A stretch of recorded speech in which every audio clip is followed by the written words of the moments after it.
Ecco, ora vedremo come aprire il case Tsunami, uno dei case più sicuri al mondo.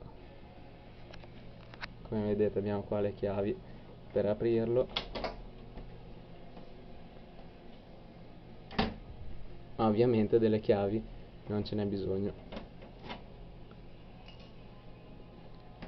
Vedete, chiuso. Ora, cosa bisogna fare? Procurarsi una graffetta,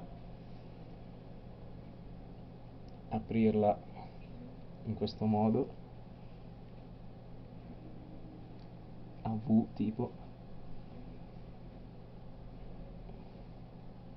L'importante è che sia un po' più aperta agli estremi. Ecco, diventerà una specie di pinza che noi andremo ad inserire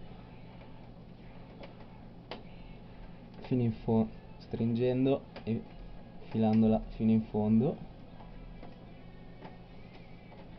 Dovreste riuscire a far leva. L'importante è che faccia leva in fondo. Ecco, come dice Murphy, quando vuoi far vedere qualcosa a qualcuno non funziona mai. Aspettate.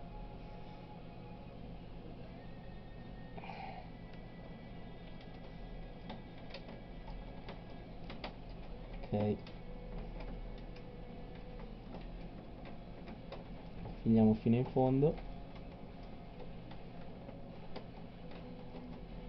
facendo perno. Ok, non si apre. Apriamola bene agli estremi in questo modo.